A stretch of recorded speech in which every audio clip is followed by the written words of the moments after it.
this is the way that every Monday should start. We're at the Triumph offices, and we're collecting two of what I imagine are going to become some of our favorite motorbikes. A couple of issues ago, you would have seen our feature on the Triumph 1200 RS. Guys, this is more fun than a barrel of frogs. And then what we saw a couple of months later, excuse all the background noise, but we're at the store. They launched the RR. Just have a look at this thing. This is sex on wheels, hey Robbie? Totally. And you know, the one thing that we were a little bit concerned about was, have they made it too racy for the everyday person? Because this bike is, and Carl, you'll agree, it's comfortable, it's fast, it handles beautifully, and most importantly, it's comfortable.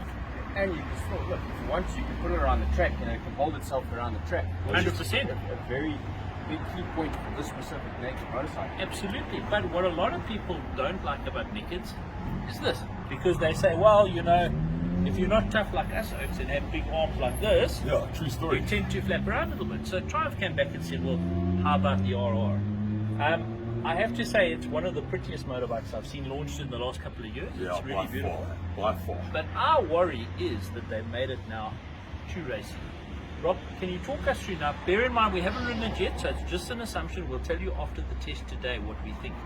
Rob, what have they done to this motorbike? So basically, they took that, yes, and did this, which I've got to agree with you. I think it's the most gorgeous thing I've ever seen in my life. that's from a Triumph sales guy, all right? Joe? Absolutely, yeah. But you can judge for yourself. They're on the showroom floor and available for test rides. So, That's enough now. What have they done? so what Triumph have done here is actually quite unique. A lot of guys will tell you it's super veloce-esque.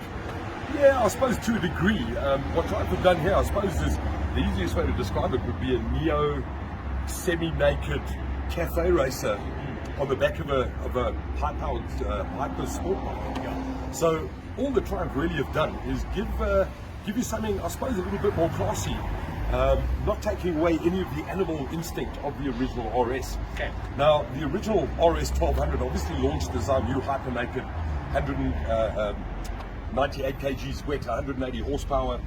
The biggest attraction to this bike versus its competitor was the fact that Triumph typically has beautifully refined motorcycle that not only is breakneck hooligan machine, but can also be ridden at low You're speeds. starting to sound like a Triumph sales guy.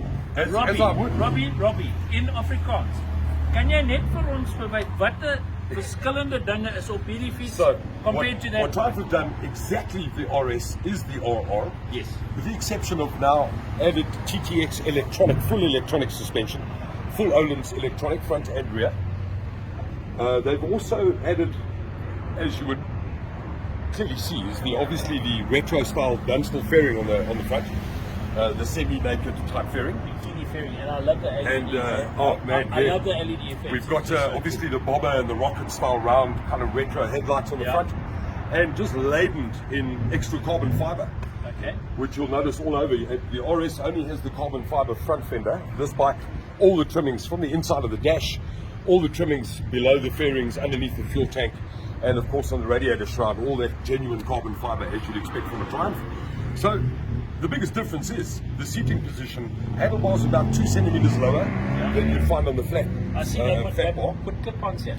And of course, the clip-ons, but not really aggressive clip-ons. They clip-ons with a slight razor. Yeah. That makes it a little less aggressive than a superbike would be.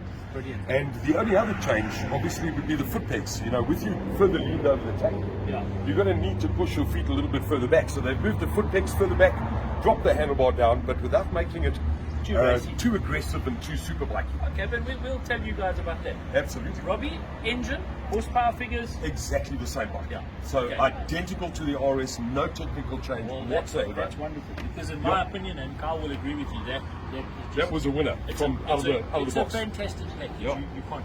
And then of course it's full spec. Quick shifter up and down. Correct.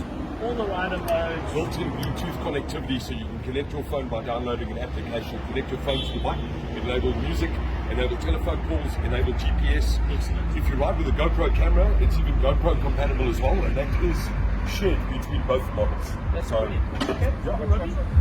Thanks for lending us the bike. We will be out and about today. We've got about 130 plenty K route. Oh yeah, you look forward to it. You've got full And, tanks of juice. and if I come back walking like this, then I know that you lied to me. If I'm fresh and frigid, then it's just a April. reflection of our age. Ah, your age, your age. But guys, you can read all about it in the March issue of Ride Fast magazine. But Triumph is on a roll. Hey, Carl, it's incredible the different models in this. You've got the little 660 arriving soon, and it's fantastic. But today, the Speed Triple 1200 RR on test with our launch. We're going to take it on a breakfast run and tell you what it's all about.